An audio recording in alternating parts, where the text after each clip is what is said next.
শ্রীভূমি জেলা কারাগারে চাঞ্চল্য, জেলের ভেতর মোবাইল, ব্লেড ও চুকা অস্ত্র, বড় প্রশ্ন নিরাপত্তা নিয়ে। শ্রীভূমি জেলা কারাগার থেকে সামনে এলো একের পর এক চাঞ্চল্যকর তথ্য। যে জেলকে বলা হয় কঠোর নিরাপত্তার প্রতীক, সেই জেলের ভেতরেই কয়েদিদের হাতে মিলছে মোবাইল ফোন থেকে শুরু করে চুকা অস্ত্র। গোপন সূত্রের ভিত্তিতে শ্রীভূমি পুলিশের একটি বিশেষ দল জেলা কারাগারের ভেতরে চালায় আকস্মিক অভিযান চলাকালীন পুলিশ উদ্ধার করে মোট 29টি মোবাইল ফোন। এছাড়াও পাওয়া যায় ধাপাতজাত সামগ্রী, ব্লেডের বাক্স এবং একাধিক বিপজ্জনক চুকা অস্ত্র। এই অভিযানের পর সামনে আসতে শুরু করছে কারাগারে ধরে চলা নানা অনৈতিক কর্মকাণ্ডের ভয়ঙ্কর তথ্য। প্রশ্ন উঠছে, কিভাবে জেলের কড়া নিরাপত্তা ভেদ করে এত বিপুল সংখ্যক মোবাইল ও অস্ত্র কয়েদিদের হাতে পৌঁছালো? সবচেয়ে বড় প্রশ্ন, এই ঘটনার পেছনে কি জেল কর্মীদের কোনো সহযোগিতা রয়েছে, নাকি কারাগারের নিরাপত্তা ব্যবস্থাই সম্পূর্ণ ভেঙে পড়েছে? পুরো ঘটনার ওপর তীক্ষ্ণ নজর রেখেছে শ্রীভূমি পুলিশ। খতিয়ে দেখা হচ্ছে জেলের ভেতরে নিরাপত্তা ব্যবস্থা এবং সংশ্লিষ্ট সকলের ভূমিকা। শ্রীভূমি জেলা কারাগার থেকে উঠে আসা এই ঘটনায় এখন তীব্র চাঞ্চল্য জুড়ে জেলা জুড়ে।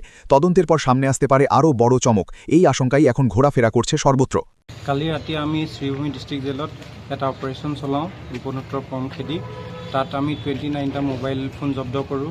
এটা হুক্কা যিটো ষ্টেণ্ড পাওঁ আমি কিছু আপত্তিজনক আপোনাৰ ব্লেডৰ বক্স পাইছোঁ আৰু চাকু, এনেকুৱা ধৰণৰ আপত্তিজনক সামগ্ৰী আমি জব্দ কৰিব সক্ষম হৈছোঁ। আমি কালি ৰাতি ছাডেন এটা হেৰি কৰিছোঁ, ৰেড কৰিছোঁ। ঠিক তেনেদৰে আমি অপাৰেশ্যন কৰি থাকিম।